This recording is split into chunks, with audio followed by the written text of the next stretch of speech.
Hi every one, welcome to my channel மலரின் பயணம். இன்றைக்கி மலரின் பயணத்தில் என்ன பார்க்க போகிறோம் அப்படின்னா, ஒரு நகைக்கடன் தாங்க. நகைக்கடன் நான் வச்சுருந்தது, இப்போ வந்து அதை ஒரு நகைக்கடனை திருப்பியிருக்கேன். இன்னொரு நகைக்கடனில் ஒரு பொருளை மட்டும் எடுக்கணும் அப்படின்னு நான் போய் கேட்டப்போ எனக்கு என்னென்ன நடந்தது, இதை வந்து ரெக்டிஃபை பண்ணுறதுக்கு என்னென்ன பண்ணலாம் அப்படிங்கிற மாதிரி தான் இந்த வீடியோ. ஸோ இது வரைக்கும் என் வீடியோ பார்த்துட்டு வந்தவங்க எல்லாருக்குமே தெரியும், இந்த கடையில் இந்த நகை வாங்கினேன், இந்த கடையில் இந்த ஆஃபர் இருக்குது, இந்த மாதிரி தான் போட்டிருந்துருப்பேன். ஸோ வந்து நான் ப்ளச் பண்ண நகையை பற்றி ஒரு வீடியோ போடுறது இது தான் ஃபஸ்ட்டு. கிட்டத்தட்ட ஒரு 12-13 வருஷமாக நான் நகை சேர்க்குறேன். அதே மாதிரி 12-13 வருஷமாக இந்த நகையை தான் அவசரத்துக்கு வச்சு நான் வந்து வீடு வாங்குறதும் சரி, நிலம் வாங்கி வீடு கட்டினதும் சரி, எல்லாமே வந்து எனக்கு கை கொடுத்தது இந்த நகை தாங்க. இப்போ வந்து ஆர்பிஐலேருந்து நிறையா ரூல்ஸ் போட்டிருக்காங்கங்க. நகையை நம்ம வந்து ப்ளெச் பண்ண போகிறப்ப வந்து என்னென்ன கவனிக்கணும், அதை திருப்ப போகிறப்ப என்னென்ன ரூல்ஸ்லாம் போட்டிருக்காங்க அப்படிங்கிறது எல்லாமே டீட்டெயிலாக பார்க்கலாங்க. மெயினாக வந்து நகைக்கடன் அப்படிங்கிறது நான் எங்கே வைப்பேன் அப்படின்னா, தமிழ்நாடு மெர்கண்டைல் பேங்க்கு, 2வது கேவிபி, 3வது பிஓபி பேங்க்கு. இந்த 3 பேங்க்கில் தான் நான் வந்து அதிகமாக நகை வச்சு ப்ளெச் பண்ணி அமௌண்ட் எடுக்கிறது அப்படின்னு பார்த்தீங்கன்னா. இதில் இப்போ வந்து கேவிபியில் வந்து எனக்கும் அக்கௌண்ட் இருக்குது, என்னோடய ஹஸ்பண்டுக்கும் அக்கௌண்ட் இருக்குது அந்த பேங்க்கில். இப்போ ஃபஸ்ட்டு பாயிண்ட் நான் என்ன சொல்ல வரேன் அப்படின்னா, நீங்கள் எந்த பேங்க்கில் நகையை அடமானம் வைக்கிறீங்களோ அதே பேங்க்கில் நீங்கள் வந்து ஒரு ஒய்ஃபாக இருக்கீங்க அப்படின்னா உங்கள் ஹஸ்பண்டுக்கும் அதே பேங்க்கில் ஒரு அக்கௌண்ட்டு திறந்துக்கோங்க. இல்லை உங்கள் ஹஸ்பண்ட் பேரில் தான் நீங்கள் அடமானம் வைக்கிறீங்க அப்படின்னா நீங்கள் உங்கள் பேரில் ஒரு அக்கௌண்ட் அந்த பேங்க்கில் கண்டிப்பான முறையில் ஓப்பன் பண்ணி வச்சுக்கோங்க. லாஸ்ட் இயர் வந்து சிவகாசி என்னோடய ஹோம் டவுனில் அங்கே தான் வந்து லாக்கரில் வச்சுருப்போம் நகைலாம். ஸோ அங்கே வந்து அதே பேங்க்லேயும் வந்து கொஞ்சம் ப்ளச் பண்ணியும் வச்சுருந்தோம். ஸோ அந்த ப்ளச் பண்ண நகையை வந்து திருப்பணும் அப்படின்னு சொல்லியிருந்தாங்க. ஸோ திருப்பணும் அப்படின்னு சொல்லியிருந்தால் எப்போயுமே வட்டி கட்டுவோம், வட்டி கட்டிட்டு திரும்ப அப்படியே ரெனுவல் பண்ணுவாங்க.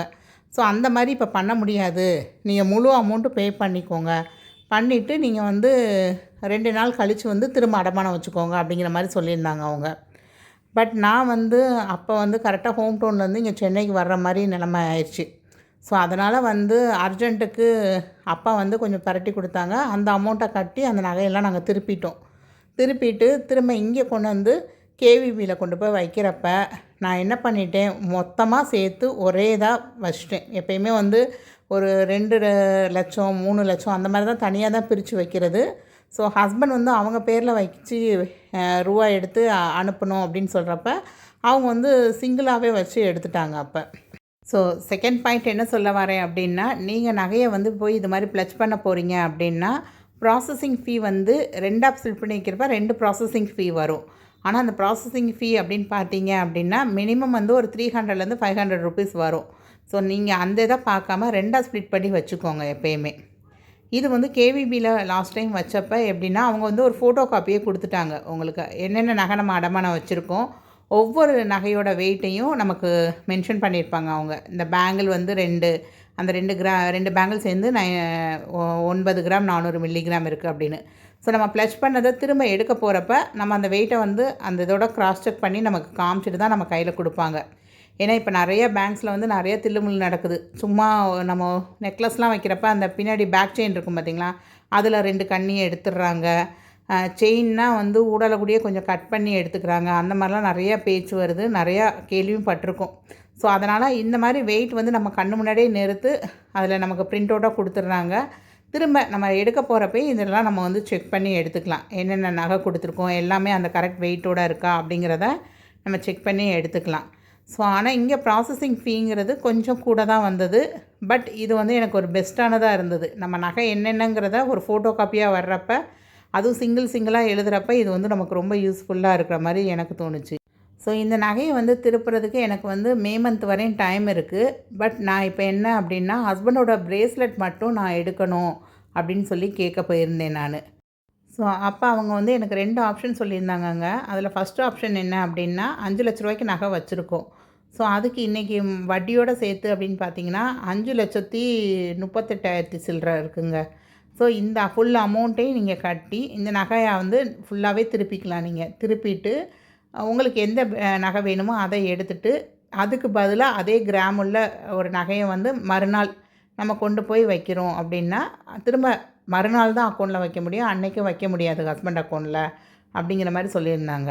அதாவது அக்கௌண்ட்டை வந்து ஃபுல்லாகவே க்ளோஸ் பண்ணிவிட்டு நகை ஃபுல்லாத்தையும் திருப்பிட்டு திரும்ப புதுசாக நம்ம வைக்கிற மாதிரி அப்படிங்கிற மாதிரி சொல்லியிருந்தாங்க அவங்க.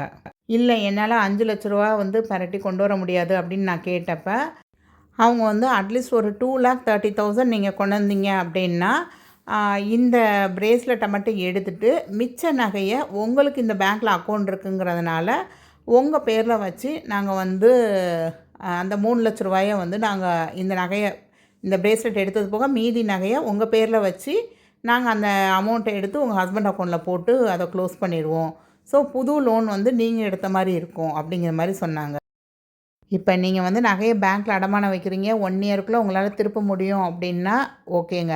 இல்லை இப்போ என்னைய மாதிரி வந்து ஊடால வந்து அந்த நகை வேறு எதுக்கோ தேவைப்படுது அப்படிங்கிற மாதிரி நம்ம போய் எடுக்கணும் அப்படின்னு நினச்சாலும் சரி, இல்லை 1 இயரில் நம்மளால் அந்த நகையை ஃபுல்லாக அமௌண்ட்டை கட்டி எடுக்க முடியாது அப்படின்னாலுமே இந்த ஆப்ஷன் வந்து கண்டிப்பாக தேவைப்படுதுங்க. அதாவது அதே பேங்க்கில் நம்ம வீட்டில் உள்ளவங்களுக்கு இன்னொரு அக்கௌண்ட் இருக்கணும்.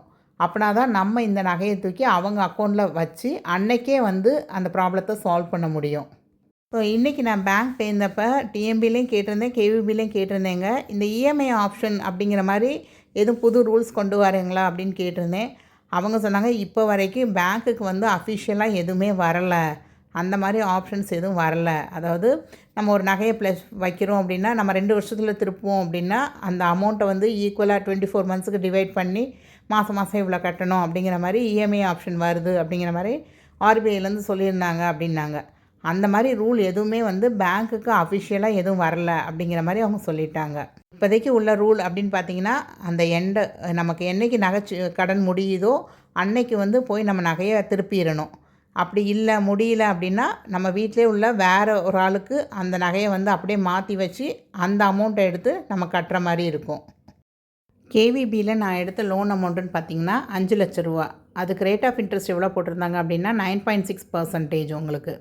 அதாவது இன்ட்ரெஸ்ட் எவ்வளோ வரும் அப்படின்னா 5,00,000 ரூபாய்க்கு 9.6/100 × 5,00,000 அப்படின்னு போட்டிங்கன்னா 48,000 ரூபா. ஸோ நான் வந்து வருஷத்துக்கு அந்த 5,00,000 ரூபாய்க்கு 48,000 ரூபா வட்டியாக கட்டணும். இதுவே 1,00,000 அப்படின்னா 9,600 ரூபா. ஸோ நான் என்ன செஞ்சேன்னா அந்த 48,000 வந்து 12ஆல் டிவைட் பண்ணால் 4,000 ரூபா வருது. ஸோ மாதம் கண்டிப்பாக ஒரு 4,000 ரூபாயாவது கட்டிடணும். இந்த 5,00,000 ரூபா லோன் எடுக்கிறதுக்கு வந்து நான் வந்து எவ்வளோ கிராம்ஸ் அடமானம் வச்சேன்னா 115 கிராம் 500 மில்லிகிராம், கிட்டத்தட்ட 116 கிராம் வச்சேன்னு வச்சுக்கோங்க. 15 சவரன் வந்து நான் அடமானம் வச்சுருக்கேன் நான். ஸோ இந்த 15 சவரன் இன்றைக்கி மார்க்கெட் ரேட்டுக்கு மல்டிப்ளை பண்ணி பார்த்திங்கன்னா கிட்டத்தட்ட 8,66,000 வருங்க. அதாவது செய்கூலி சேதாரம் ஜிஎஸ்டிலாம் போடாமலே கிட்டத்தட்ட 8,66,000 வருது. இன்றைக்கி தங்கம் விலை வந்து 7,555 ரூபாங்க. அவங்க எனக்கு எவ்வளோ கொடுத்துருந்தாங்கன்னா 5,430 ரூபா கிராமுக்கு அப்படின்னு சொல்லியிருந்தாங்க. அதுவும் வந்து நம்ம கொடுக்குற கிராமில் வந்து 80% தான் அந்த அமௌண்ட்டை டிஸ்பர்ஸ் பண்ணுவாங்க நமக்கு. ஏன் அப்படின்னா நமக்கு வந்து ரிட்டர்ன் கட்டும் போதில் நமக்கு வட்டியோடு சேர்த்து கட்டணும்ல. சப்போஸ் சில பேர் வந்து வட்டியே கட்ட மாட்டாங்க, அப்படியே நகை மூழ்கிடுது அப்படின்னா அந்த வட்டியை அவங்க எடுக்கணும்ல. அதனால் நமக்கு 80% தான் லோன் கொடுப்பாங்க. ஸோ இந்த 115 கிராமுக்கு 80%ன்னு பார்த்தீங்கன்னா 92 கிராம் 400 மில்லிகிராம் வருது. அப்போ ஒரு கிராமுக்கு 5,430 ரூபா போன வருஷம் மே மாதம் அவங்க கொடுத்தது. ஸோ எனக்கு தர்றதா சொல்லியிருந்தது வந்து அந்த 92 கிராம் 400 மில்லிகிராமுக்கு போட்டிங்க அப்படின்னா 5,01,732 ரூபாங்க. இவங்கக்கிட்ட வந்து ப்ராசஸிங் ஃபீ அப்படின்னு பார்த்தீங்கன்னா 1,500 ரூபா. அதாவது 1,00,000க்கு ஒரு 300 ரூபா கிட்ட ப்ராசஸிங் ஃபீ வருது. ஸோ ஒரு 1,500 கிட்ட வந்ததுங்க. அப்புறம் ஒரு எக்ஸ்ட்ரா ஸ்டாம்ப் டியூட்டின்னு போட்டு ஒரு 50 ரூபா போட்டு 1,550 ரூபா அப்போ வந்தது உங்களுக்கு. நான் வந்து டிஎம்பிலையும் வந்து நகை அடமானம் வச்சுருக்கேன். அங்கே வந்து 1,00,000க்கு எடுக்கிறீங்கன்னா 200 225 ரூபா வரும்.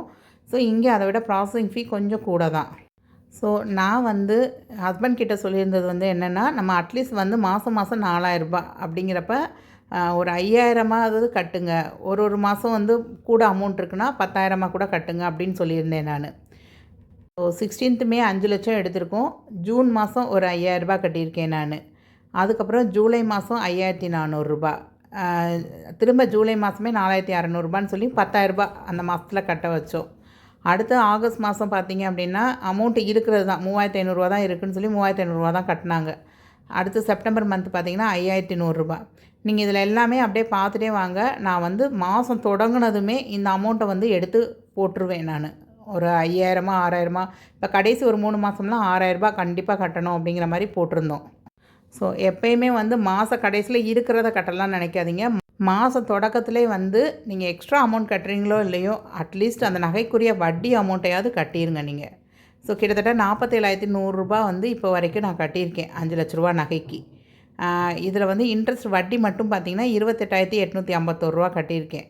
ஏன்னா எனக்கு அவுட்ஸ்டாண்டிங் எவ்வளோ காமிக்குதுன்னா 4,81,751 காமிக்குது. ஏன்னா வட்டியமாவது கட்டிகிட்டே வந்தீங்க அப்படின்னா, இப்போ ஒரு நாள் திடீர்னு பார்க்குறப்ப அசலை நம்மளால் மீட்க முடியல அப்படின்னா, நம்ம வேறு அக்கௌண்ட்டில் அதே நகையை தூக்கி வச்சு நம்ம வந்து அசலை வந்து கட்டிடலாம் உங்களுக்கு. ஸோ இப்போ புதுசாக ரூல் மாற்றிட்டு வர்றப்ப நான் என்ன சொல்கிறேன் உங்களுக்கு அப்படின்னா, நீங்கள் வந்து மினிமம் ஒரு 20 பவுன் நகை வச்சுருக்கீங்க, அதை வந்து எப்பயுமே வந்து நகை அடமானம் வச்சு ரொட்டேஷனில் எடுப்பீங்க அப்படின்னா 10 பவுன் வந்து அடமானம் வைக்கிற மாதிரி பார்த்துக்கோங்க. ஏன்னா ஒரு ஆத்திர அவசரம் அப்படின்னா நீங்கள் வந்து உங்கள் கையில் உள்ள ஒரு 10 சவரனை வந்து அடமானம் வச்சு இந்த நகை வந்து மூழ்காமல் பார்த்து எடுக்கிறதுக்கு யூஸ்ஃபுல்லாக இருக்கும். ஸோ எனக்கு கடன் இருக்குங்கிறதுக்காக நான் சிட்டு போடினதை நிப்பாட்டினதே இல்லைங்க. ஏன்னா ஊடல ஒரு 2-3 வருஷம் நிப்பாட்டினப்ப எனக்கு நல்லாவே தெரிஞ்சது. அதாவது நம்ம வந்து கடனையும் கட்ட முடியாமல் போய் சிட்டும் போடாமல் போய் எதுவுமே சேவிங் பண்ணலை. அதனால் இப்போ வந்து கடனை ஒரு பக்கம் அடைச்சிட்டே வர்றேன்னாலுமே சேவிங்ஸும் வந்து பண்ணிக்கிட்டு தான் வர்றேன் நான். ஸோ நெக்ஸ்ட்டு வீடியோவில் வந்து நான் 1,00,000 உள்ள நகை வந்து ஒன்று திருப்பினேன். ஸோ எப்படி நகை சீட்டு போட்டுக்கிட்டே நான் அந்த நகையை வந்து திருப்பியிருக்கேன் அப்படிங்கிறத எல்லாமே வந்து நெக்ஸ்ட்டு வீடியோவில் பார்க்கலாங்க. இப்போ விற்கிற விலைவாசிக்கு இருக்கிற நகையவாவது காப்பாற்றிக்கணுங்க. நான் வந்து 2 வருஷத்துக்கு முன்னாடி ஒரு 6 பவுன் நகையெல்லாம் விற்றுருந்தேன். ஸோ இப்போ இருக்க சூழ்நிலையில் யோசித்து பார்க்குறப்ப அதை விற்காமல் என்னால் அடமானம் வச்சு கூட மேனேஜபிள் பண்ணியிருக்க முடியும். ஸோ நீங்களும் அந்த மாதிரி தப்பு எதுவும் பண்ணிடாதீங்க. அதனால தான் நான் என்ன சொல்கிறேன்னா, நீங்கள் வந்து எப்பயுமே என்ன நகை அடமானம் வைக்கணும்னு நினைக்கிறீங்களோ அதில் பாதி மட்டும் அடமானம் வைங்க. அதே மாதிரி தங்கம் சேமிக்கிறதும் வந்து நீங்கள் வந்து காயினாக சேர்த்து பழகுங்க. ஏன்னா காயினாக சேர்க்குறப்ப நமக்கு ஒரு ஆத்திர அவசரம் அப்படின்னா காயினை விற்க போகிறப்ப நமக்கு வந்து அந்தளவுக்கு செய்குலி சேதாரம் வேஸ்ட் ஆகாது. இந்த வீடியோ உங்களுக்கு யூஸ்ஃபுல்லாக இருக்கும் அப்படின்னு நினைக்கிறேன். கண்டிப்பாக சப்ஸ்கிரைப் பண்ணாமல் பார்க்குறவங்க சப்ஸ்கிரைப் பண்ணிவிட்டு பாருங்கங்க. தேங்க்ஸ் ஃபார் வாட்சிங் த வீடியோ.